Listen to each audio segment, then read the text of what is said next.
Well, I want to say that this project seems to me to be a very sincere one. Like all this box with little boxes inside and with a, interval boxes. Every box is important in its own way. And for that I want to thank a lot once again, because we could realize it one more time here. And I'm very happy that the structure is really beautiful, because in Venice we couldn't realize it like really that nice as it is here. So please admire every corner you can find. Yeah, what should I say about this hope thing? I don't know if it's, in a way it's very hopeful what I try to do. In the other way it's not, because it's, so my own project, in the whole project, is really a very sensible part. And it's just as you said, as Stefan said also, that in a way, that's why I said it's so sincere, the project is so sincere. We got like a kind of naked in front of the public and in front of everybody, because if something doesn't work, so everything is like upside down and you don't know what's about now, you know, so that's a little bit complicated, all this. And yeah, I did a sculpture, so you can see this kind of sculpture. It's a poetical sculpture, I can say. Second and third, it's also a kind of, how you say, excuse me, one second. Critical one, yes, that's it. So it's called Exuberanza Suspended. It begins like very small, and maybe this is the part of the hope you meant before. It should grow like crazy, everything. It's also in the sound part, just at the beginning I say grow, grow, grow. And you don't know in which direction this is meant to be, or it should happen. So it comes after a while. And this is also the point when I say open your eyes, open your minds, open your souls, just to recognize, to be able to, and to be ready to recognize whatever, I would say. Yeah. Just a note on the structure of the piece. The piece Honor de Fe is a passage from a book of the same title by Elias Kennedy, in which an elderly man who's in ill health, his housekeeper locks him.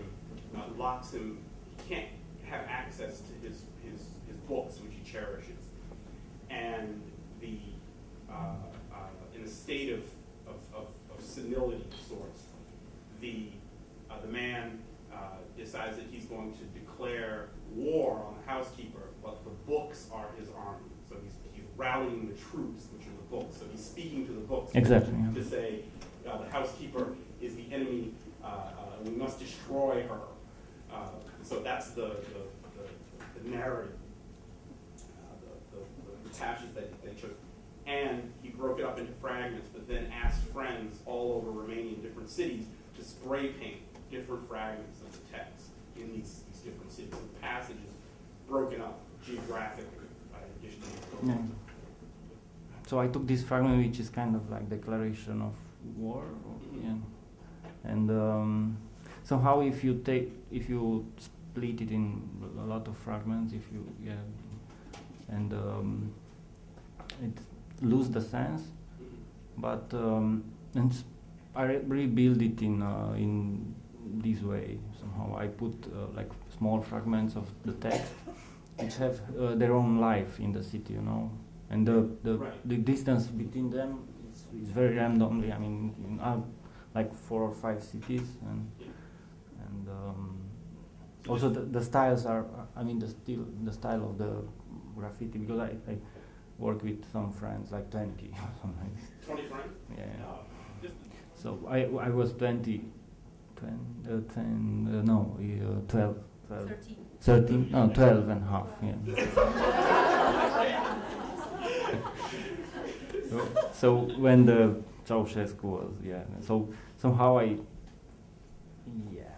No, this is not a good start. I like those. When I was 12, when, generationally, when you were 12 and it all went down, because I think about graffiti, right? And youth culture, subculture, graffiti, the statements, it's all of a piece Yeah.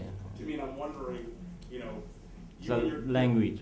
Yeah, you and your 20 friends, are you engaged in critique or skepticism or siding with the general anarchy? Yeah, of course, yeah.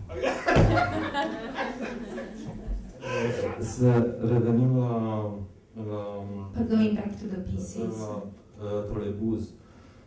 Scena troleibuzului am văzut-o în 97, în troleibuzul 92.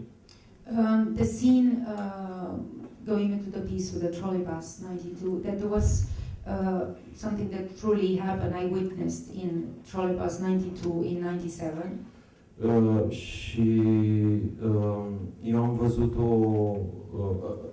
am să încerc să reproduc puțin ce se întâmplă acolo. Era un tip care avea în jur de 20 și ceva de ani și era foarte isteric. And what really happened, I'll try to just give a brief idea. There was a youngster in his 20s and he was truly hysterical. Și mi se părea că lucrarea mea nu poate vorbi nu era ceva care nu aparținea sau nu era ceva aproape de mine. And I felt that the piece was not something that was a very subjective sort of piece close to me, something that belonged to me. Pentru că rolul meu ca artist este unul de artist, narator, martor. Because my role as an artist is that of a witness. Și lucrările mele sunt o mărturie. And as a storyteller, and my works are a witness to this attitude that I have towards my work. Și am luat această situație și mi-am imaginat o poveste de dragoste.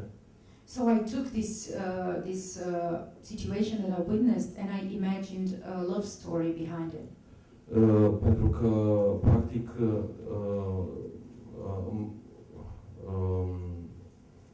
momentul ne permitem să avem astfel de atitudini de fapt față de cei dragi, cei apropiați. Because actually we allow ourselves to have such attitudes towards the people that we care about. Și pentru că normal că nu-ți permiți să îl joci în picioare pe șeful de la muncă.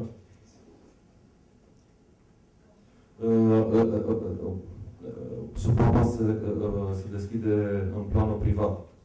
And because the opportunities to vent your frustration cannot happen first as in the workspace, that turns out and it sort of blows out in your private space. Și mi s-a părut interesant că spațiul privat a invadat spațiul public. And I found it very interesting that in this piece, in this case, the private space invaded, took over the public space, which was the trolleybus. Și la nivel mental, fiecare spectator care nu-și dorea să fie prezent la asemenea spectacol. And then the mental level, each person that really didn't want to witness, to be part of this spectacle, și-a construit o proprie istorie. so each witness built its own history of Ceea ce cred că și troleibuzul 92 face. which I think is what the piece, the video itself is doing.